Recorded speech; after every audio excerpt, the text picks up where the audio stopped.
Hello and welcome to the Unnamed Automotive Podcast. My name is Sammy Haj Assad, and with me, as always, is my good friend and fellow automotive journalist, Benjamin Hunting. Say hi to the people, Ben. Greetings, human listeners, and shout out to Dean for reaching out on our contact form a couple of weeks ago. Always great to hear from everybody who listens, and we appreciate it.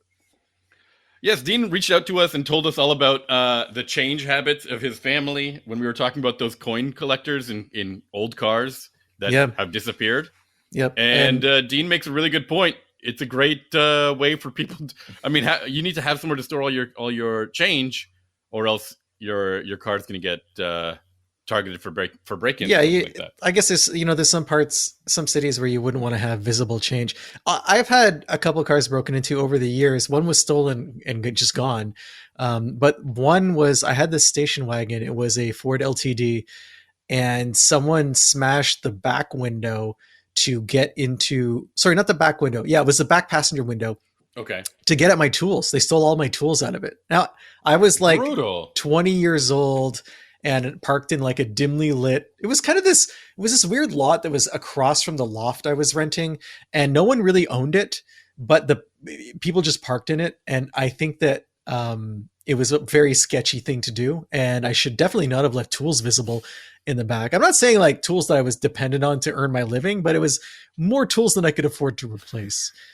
And then the lawless land of Montreal, or was it somewhere else? And then the window of that vehicle was $200 to replace it. I only paid $200 for the car. So right off. that was a lesson in economics of beaters right there. Ben, before we get into the meat of our podcast today, why don't you tell some of our listeners where they can find your latest work? Sure, you can. I just put a thing up at, well, I didn't put it up. A piece I just wrote went up at Motor Trend on the Lincoln Navicross, which is kind of Lincoln's. It was like a proto Bionic Cheetah. Remember, Infiniti was advertising the FX as the Bionic Cheetah when it came out in the early 2000s. Well, Lincoln made a vehicle concept that was very, very similar to that, and they ultimately decided not to build it because that was the era where Lincoln was objectively trying to not build cool cars. Like the Navicross was on the same platform as the LS sedan, which was like the only cool car that Lincoln had, and they killed that car. And that's pushing it. They killed that car like 3 years later. So anyway, kind of a deep dive into the Navicross's history and if it had stuck around, how it might have changed fortunes for Lincoln. It had a bit of a sport utility sedan look to it, didn't it? It was definitely sus. Yeah. And you can find my work, if you really were interested, at driving.ca, autotrader.ca, and Capital One's Auto Navigator.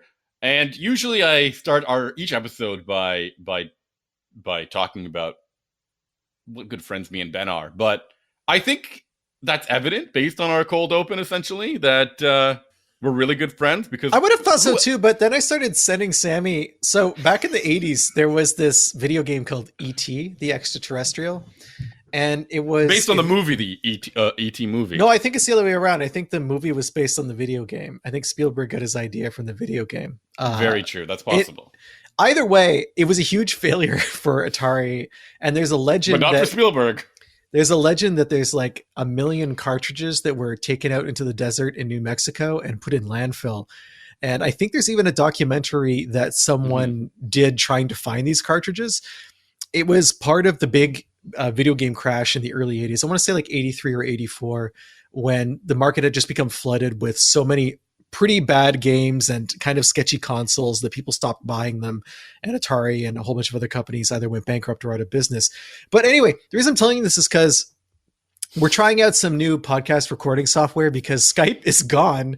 We've been using Skype for like 8 years, maybe more. And since the beginning.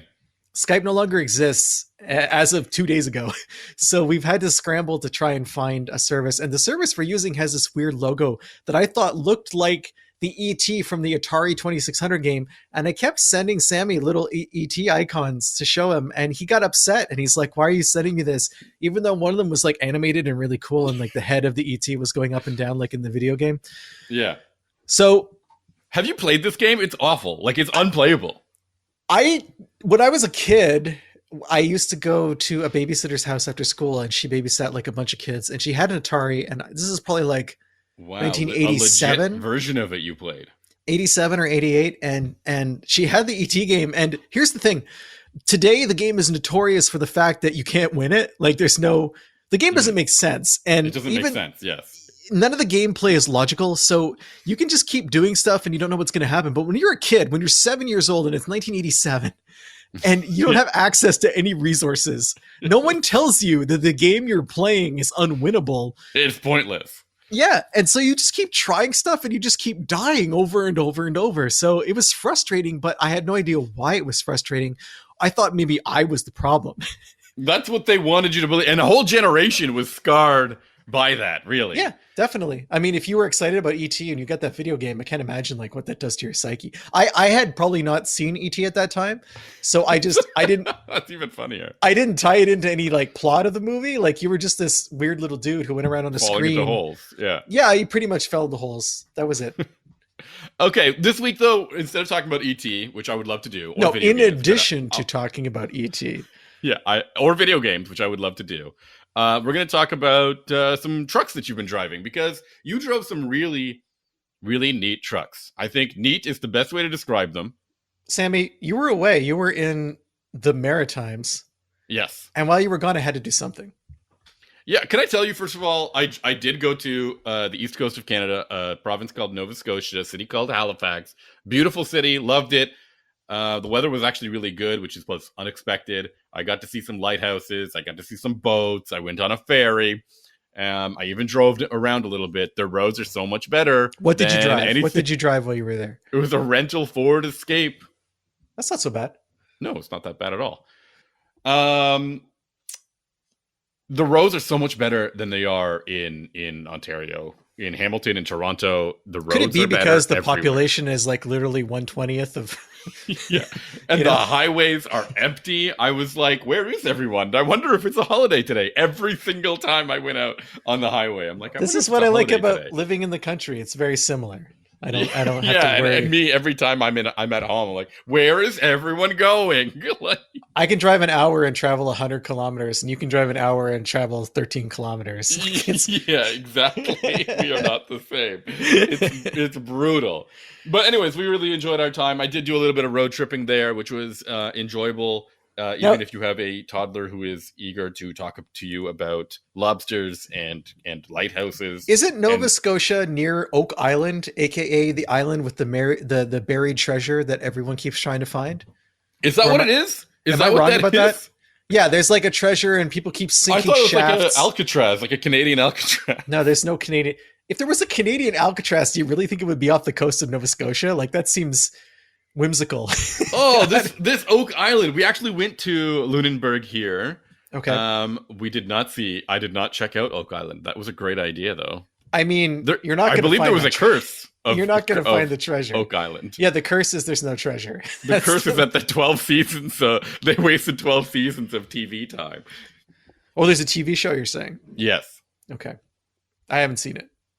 Okay, but while I was out gallivanting on the east coast of Canada, you were driving some really serious machines.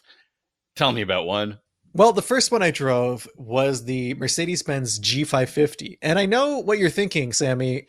Hasn't the G-Class been the same truck for the past 45 years? Yes. I mean... No, this is the second... This is actually like, what, the second generation? This is the third generation. Oh, and no. It's weird. It's weird because... If memory serves, wasn't there like a recent redesign before this one? Yeah. And only a few years ago. I thought that was the new generation. So I thought that too. Oh no. We're out of practice with our G-Wagon knowledge. So what happened was Mercedes, I think this is what happened. Mercedes made an electric version of the G-Class, which they'd done in the past, but they had a new version coming out and they're like, you know what? This is weird. From 1979 to 1991, the G-Class was the same. More or less, yes. I thought you could get there were different versions of it, right? Sure, but there was the same generation, the same platform. Like you could get a convertible, you could get a 2-door, you can get a 4-door, diesel, etc. But it was the same truck. And then from 1992 to 2022, it was also the same. But that's still a long time. That's gotta be the longest generation like model generation of an ongoing vehicle, right? But here's the problem with the G-Class is it's separated into military and civilian versions. So there's the W460 body style, yes, which is the original. We're talking chassis codes now. Yes. And there's that's the original. So that was the one that was, military and then civilian use. That's the one from 79 to 91. Then in 92, they came out with the 461. You see what they did there? Yeah, they added one to the 460. Different chassis. Well, same chassis, but updated quite a bit. And it came with a bunch of powertrains, blah, blah, blah, new changes, new addition to the truck. This one lasted forever too. But then there's also the 463, which arrived in 1990. So you'll see in 92 and 90, 461 was 92, 463 was 1990. What does all of that mean? This is because right around now, the G-Class became a luxury vehicle. Okay. So in the 80s, the Range Rover had kind of proven, and the Grand Wagoneer had proven that you could make like a feature-filled plush truck and people would buy it. And I think Mercedes kind of realized that they had that truck and they could move it over to a more luxurious model and try and get some profits from it. So you could still get the, I guess, agricultural or task-driven version of the G-Class, which was the 461. And then if you wanted something that was a little more plush, you got the 463. So they lasted similar amount of time. Like the 463 went from 90 to 2018. And then in 2018, there was a second generation of the 463, but this one didn't last nearly as long. And this is the one that I think most people, and that you were thinking of when you thought, didn't it update recently? And so the answer is kind of yes. Like it got a lot more rounded. Definitively kind of. Definitively kind of yes. It got a lot more rounded. I'm trying to remember if this is the one that gave us the electrical version or not. The electrical version, the battery powered version or not. Okay. I can't seem to find whether it is. It was called the EQ, I think. Yeah, I thought it was called that, or the G-Class with EQ power or something. Really obnoxious name. So things are kind of normalized. Well, not normalized. The 461 was replaced in 2022 with the 464. So this is again the not super luxurious one. And then as of 2024 for the 2025 model year, which is what I drove, the W465 is the civilian one, the super plush one, and that just got here. So I realized that was a really confusing walk through history. It was. But I do find it interesting that to this day, I mean, I'll be honest, I know that Mercedes had an industrial or like a non-consumer version of the G-Class for a really long time, mostly used for, I think, military purposes or agricultural purposes, as you mentioned. I didn't know that they still make versions of that truck today. I mean, it makes sense because keep in mind, the G-Class is not manufactured by Mercedes. It's manufactured by Magna in Austria. Like it's a different factory. And it's I think the same factory that's been building it since the beginning. So for them, splitting it across two different product lines is probably not difficult to do. The reason that I was curious about this update is because the electric version of the G-Class really brought a lot of changes to the vehicle in order to make the aero work better. Because this thing is just a brick, right? It's always been a brick, but if you look at the current version of 2025 to the one from the year before, it has different bumpers. It has more rounded edges. The grille is different. It has like a little kick-up spoiler on the roof at the back. All of this stuff is intended to help with aero so that they can have decent battery range. I haven't driven the electric one yet, but I will say that the version that I drove gets like decently better fuel economy than it used to, at least on paper. And a lot of that has to do with the aerodynamic changes that have been made. And also there's some differences in the drivetrain. It's still called the G550. They've always had a 5 in there somewhere for the last like 25 years, right? 500, 550, 580 is the electric. But instead of it being a V8 or a twin turbo V8 like it used to be, it's now a 6. It's an inline 3-liter inline 6-cylinder engine. And that's a pretty big change for Mercedes-Benz. And it's a change that we're seeing across more than one Mercedes-Benz product. Yeah. Mercedes has been really pushing their six-cylinder. It's a straight six, right? Yes. They've been pushing that straight six across their whole lineup. And then I don't know if I like the keep the nomenclature, because they used to the numbers used to correspond to the powertrain in some way or another. I don't know if I really love the fact that they're keeping those numbers while changing the powertrain under the hood. But at least it seems to be somewhat consistent across the whole lineup. Well, would it make you feel better if the smaller engine actually makes more horsepower than the V8 it replaces? I don't know if it would make me feel better, because it's not nothing nothing does anymore, does it? Yeah, that's right. I'm a husk. I don't think I'm not a husk. Please don't send us emails asking about my huskiness. I don't think the power is what makes a G-Wagon, unless it's an AMG model, right? Well, the AMG model still has a twin turbo V8. Okay, perfect.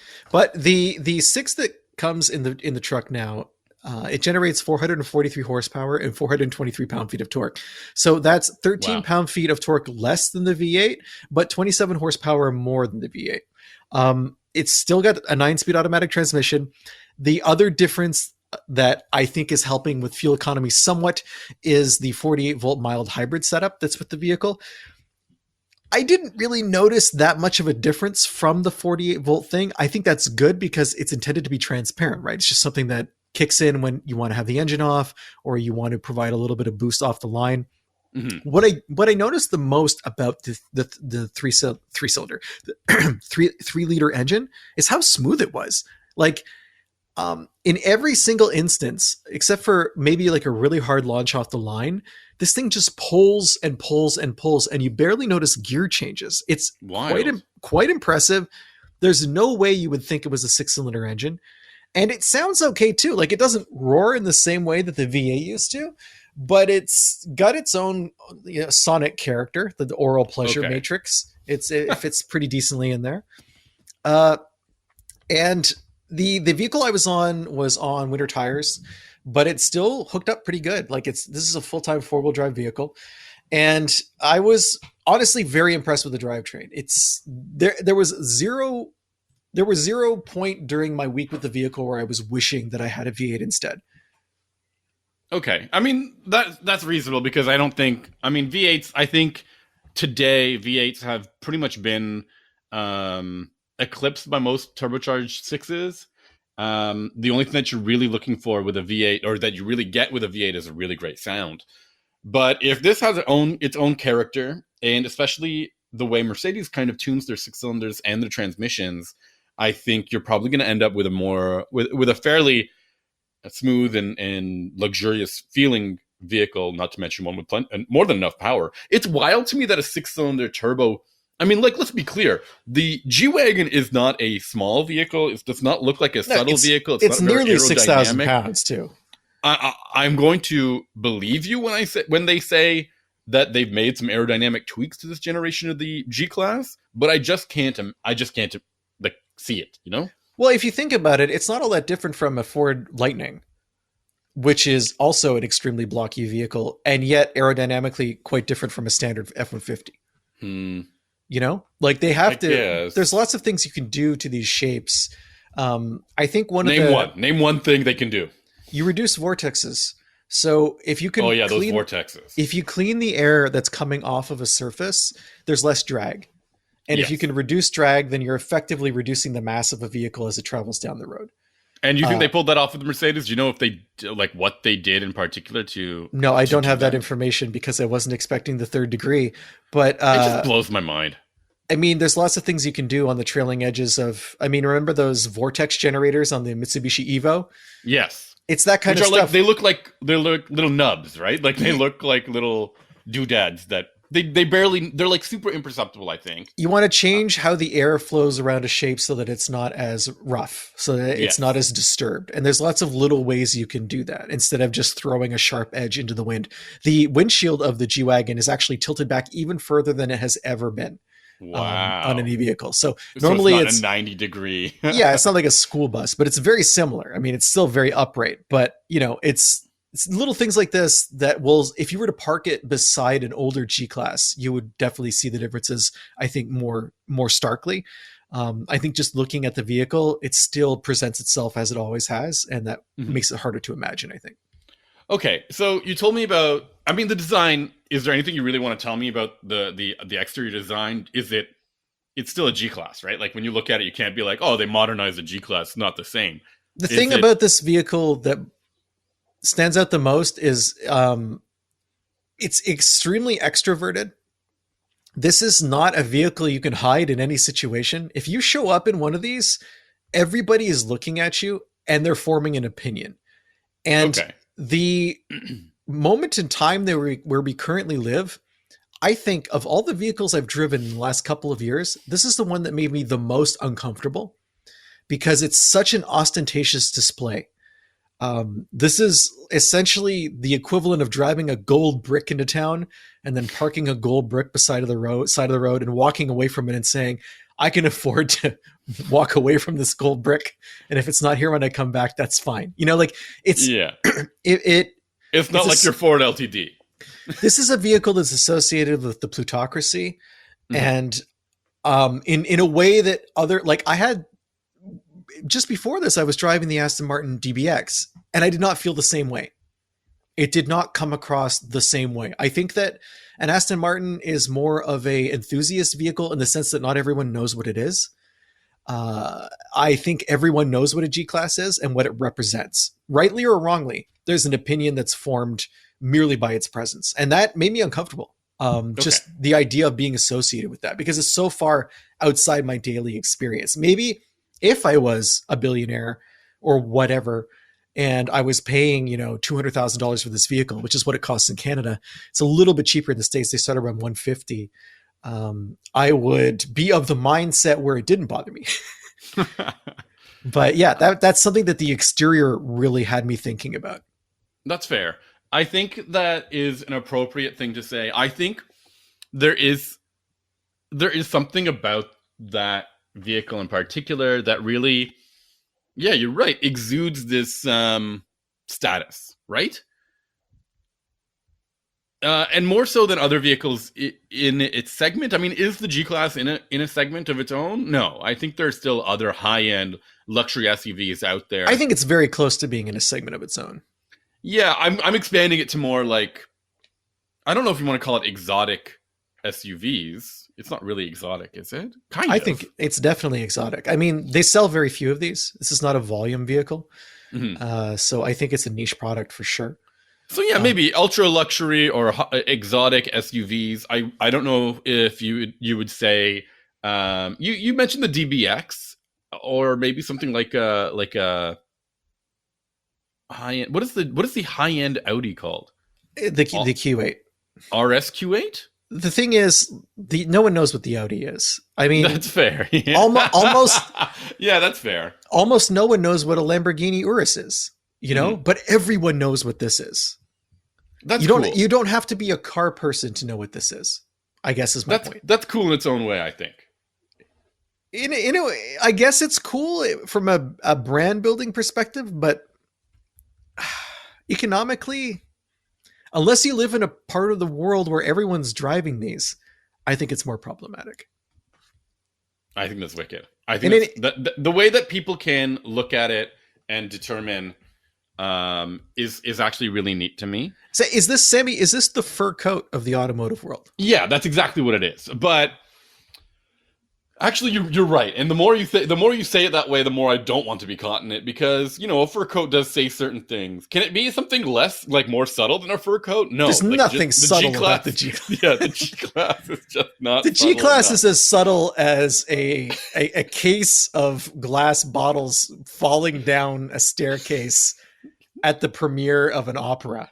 That's a tortured metaphor for what this is. But it is apt. I like it. The G-Class is as subtle as the Jumbotron falling at center ice at Maple Leaf Gardens during the handshake line after the Leafs are eliminated in the playoffs. Wow.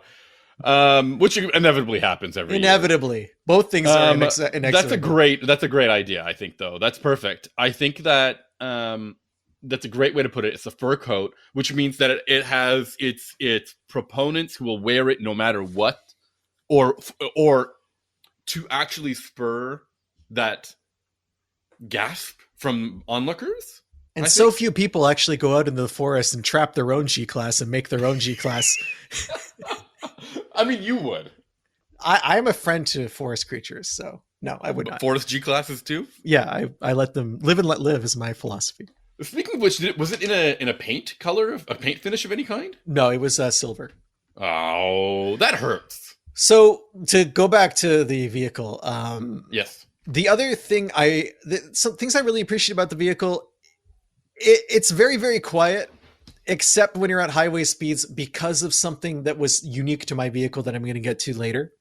But the interior has been considerably upgraded. And by upgraded, I don't mean it has a million screens now. This is like the first super expensive Mercedes I've driven in a while that didn't have the wall-to-wall MBUX on the dashboard. Mm-hmm.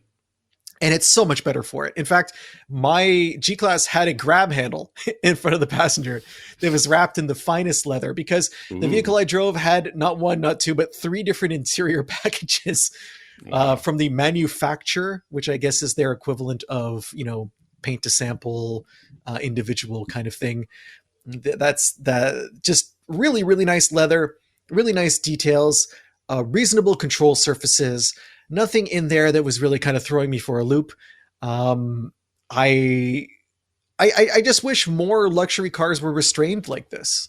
I don't need to feel like I'm in a video arcade just because I spent a lot of money on a car. The downside to the G-Class being very similar to how it was before inside the vehicle is the rear seat room is not very good. Okay. It's okay, I guess, but you would not want to be a tall person back there. And this has been an issue with every single G-Class. It's just how the platform is. The original vehicles, the military ones, the interiors were super cramped in comparison to anything else that's of a similar size. So they're making progress. And the cargo space was fine. The seats don't really fold flat. They kind of fold at an angle, but there's a lot of room. I transported a chair, like a house chair, to the Eco Center because I was giving it away. They have a program at the Eco Center where if you have furniture that's still good, they won't junk it. They'll put it in a room and people can come get it. We had the chair out of the vehicle for like 30 seconds and someone was already sitting in it and then they took it home. So that worked fine. But there was a problem with transporting stuff in the G-Class, and it's tied directly to the problem I mentioned earlier about the noise that I had to deal with this vehicle. My tester was equipped with something called the G Professional package.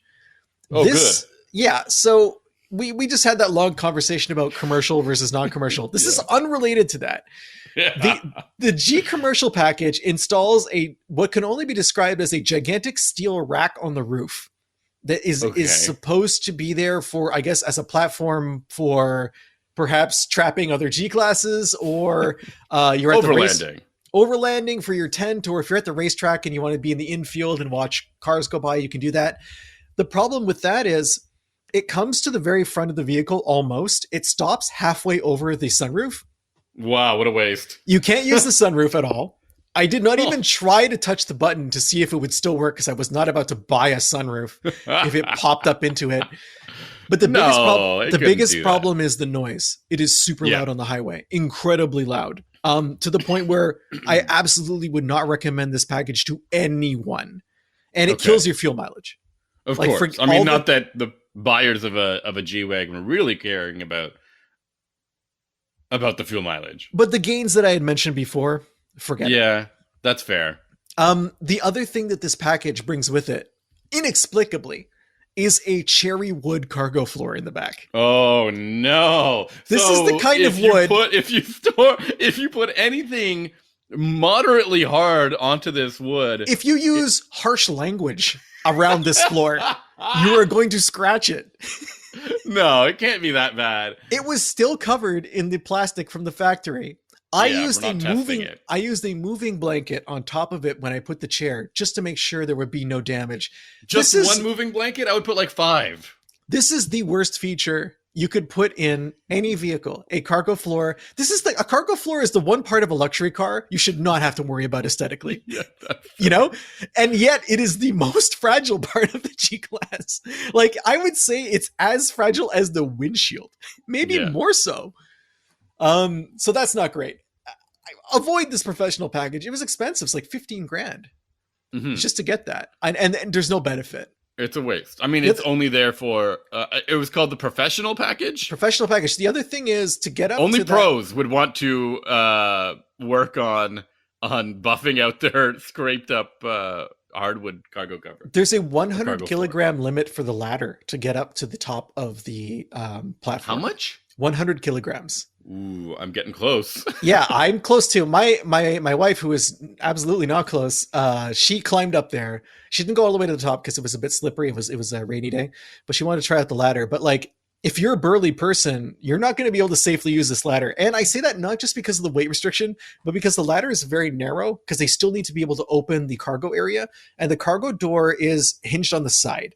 So it pulls away from the truck, and there's only a narrow area where they can put this ladder. You get a bull bar at the front too as part of this package. So great. What is a bull bar needed for in 2025? Well, if you're out and if there's brush and stuff, and let's say you're hunting a wild G-Class and it takes you deep into the wilds of wherever you are. Yeah.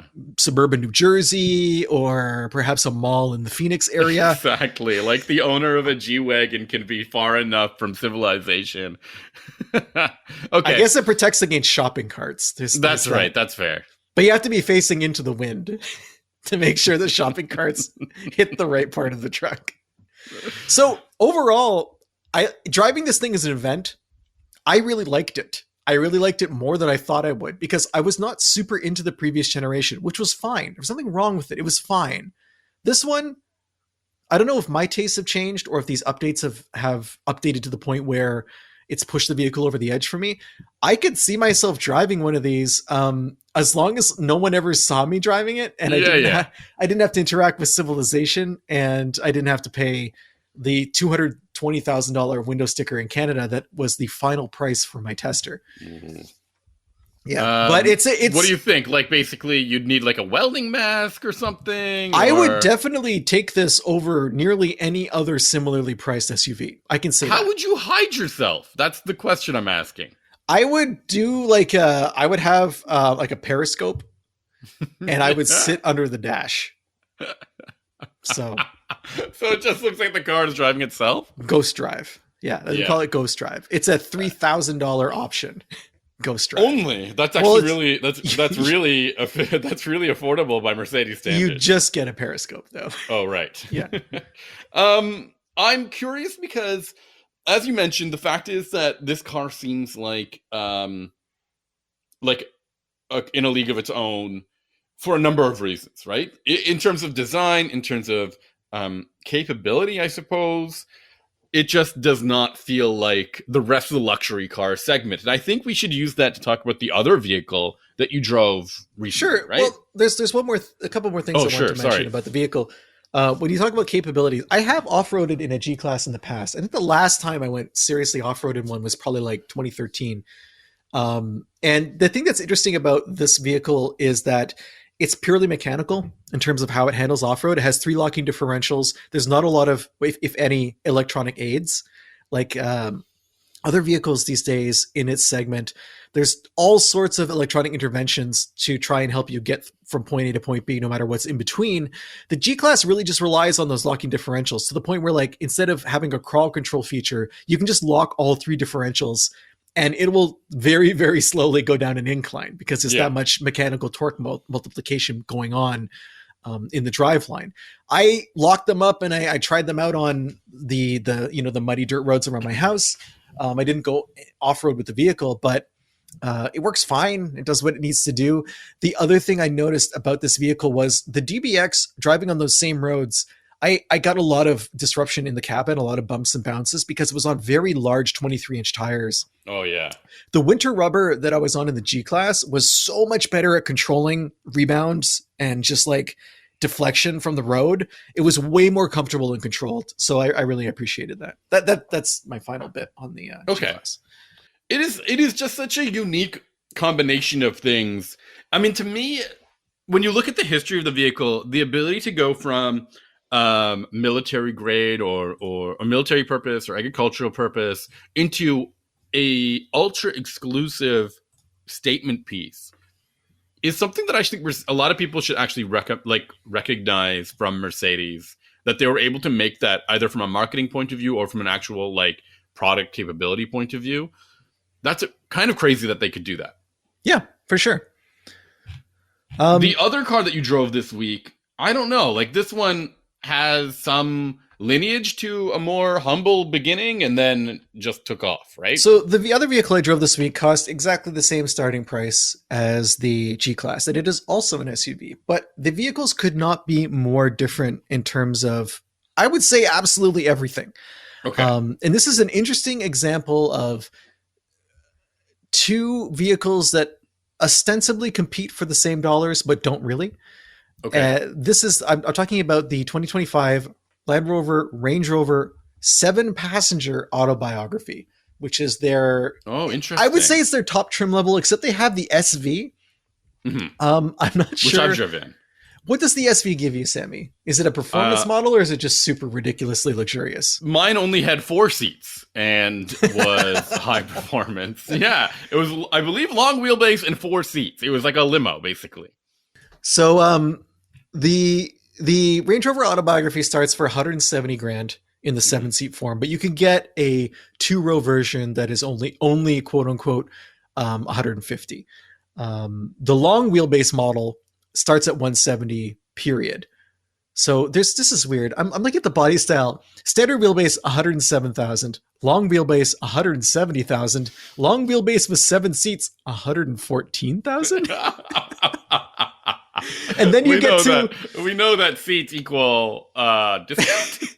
and then you get to the autobiography trim and it's 169. So I'm just going to stick with that. It's an interesting comparison to me because everyone knows that Range Rover makes a huge deal about all of their off-roading stuff as well.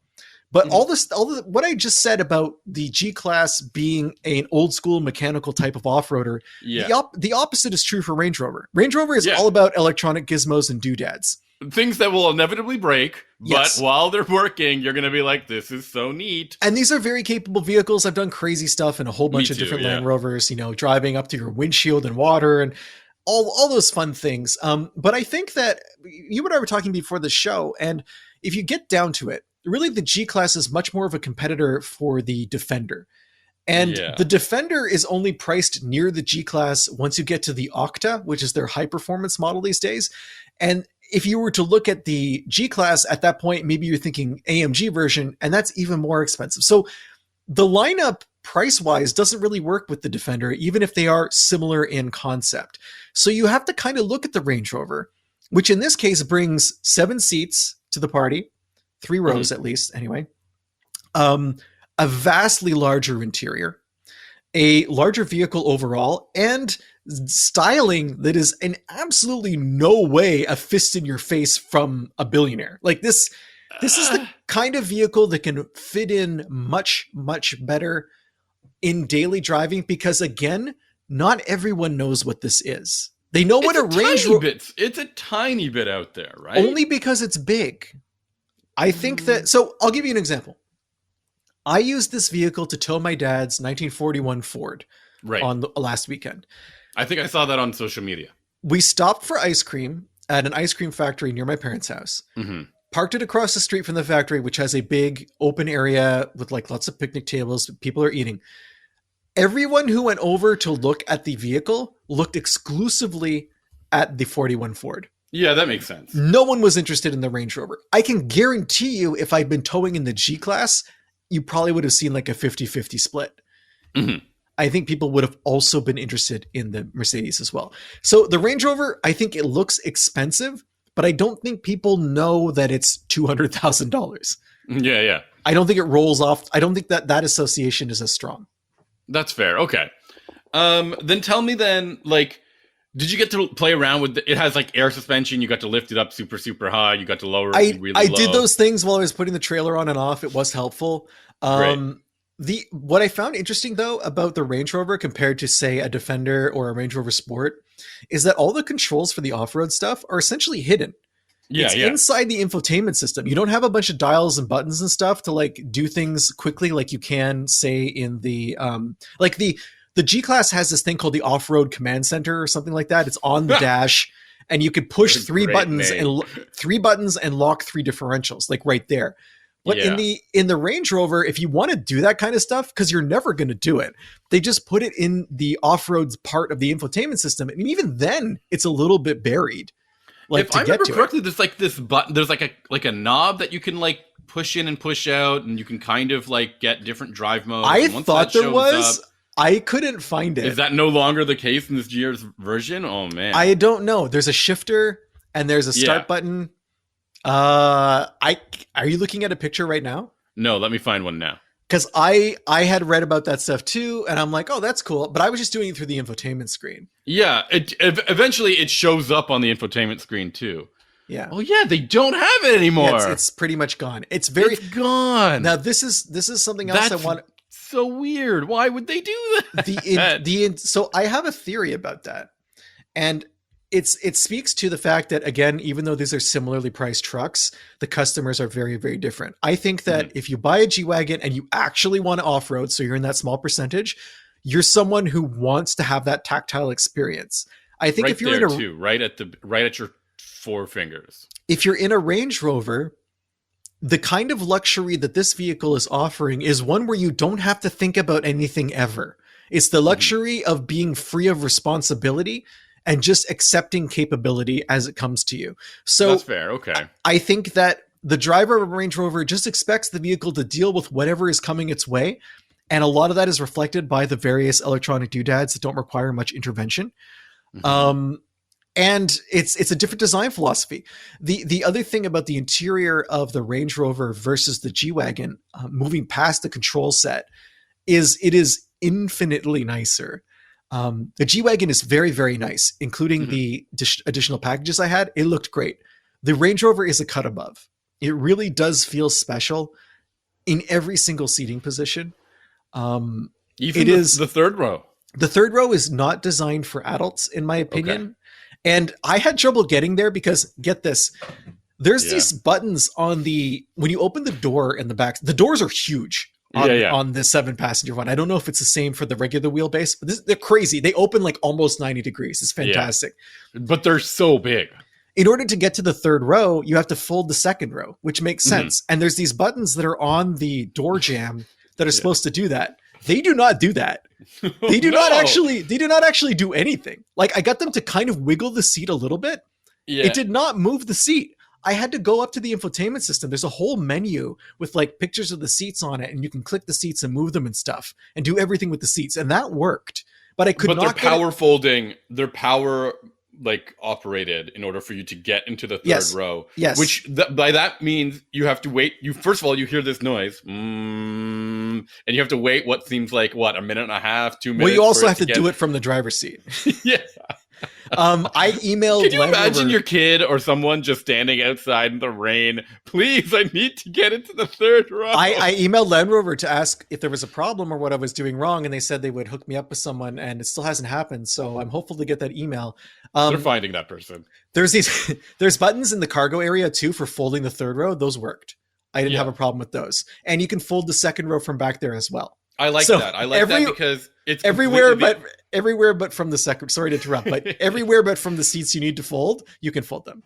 But that is indicative of what they believe their owners will do with their vehicle. I mean, you're going to fold all 2 rows back there, so you can have all that cargo space to yourself. You're not going to scratch up the cargo load floor by doing anything. They encourage you to swap everything down and go for it, right?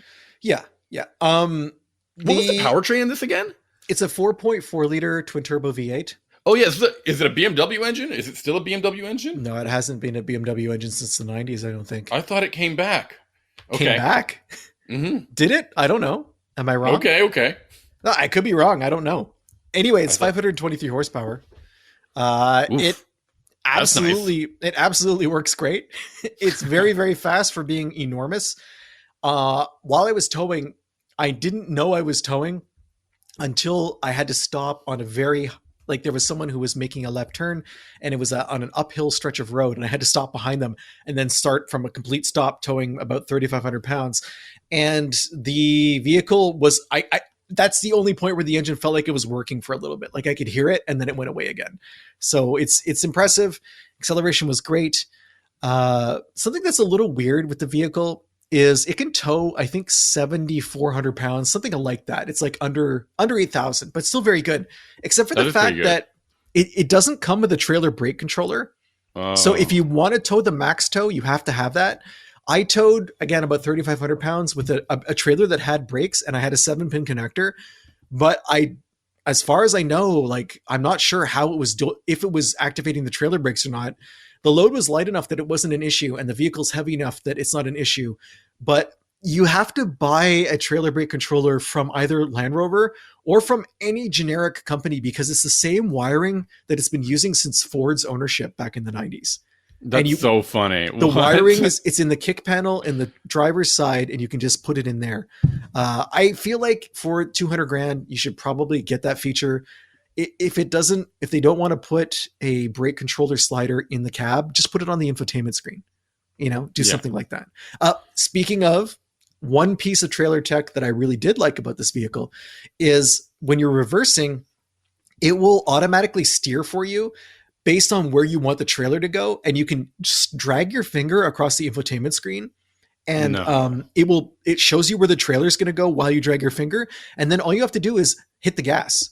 It does all the steering. That sounds too intuitive. That sounds too intuitive. It's really good.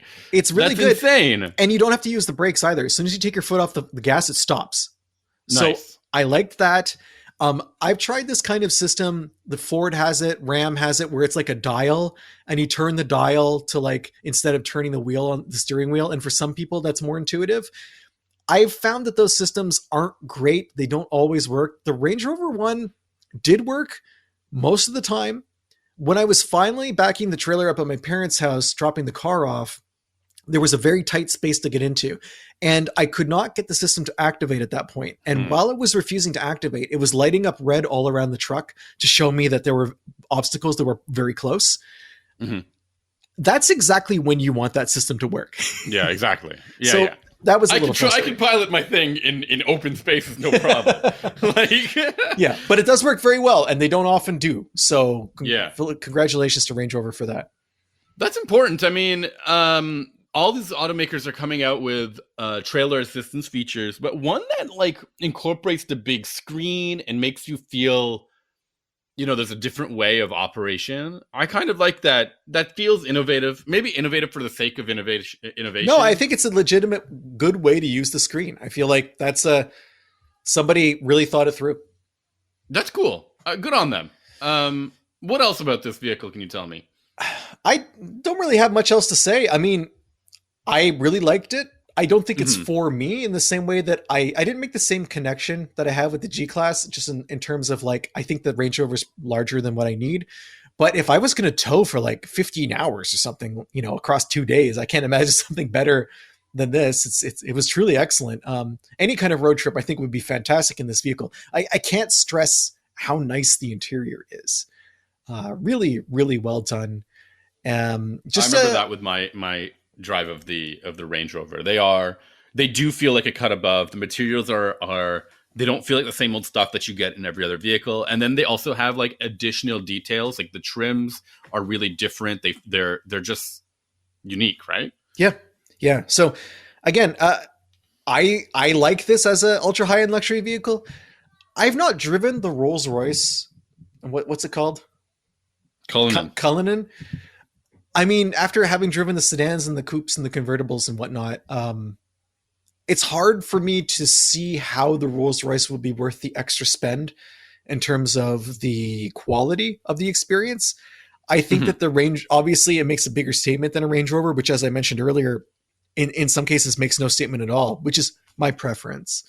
And I do think it looks good, even if it is, not a less extroverted design. I think it's a unique looking design that's not in your face.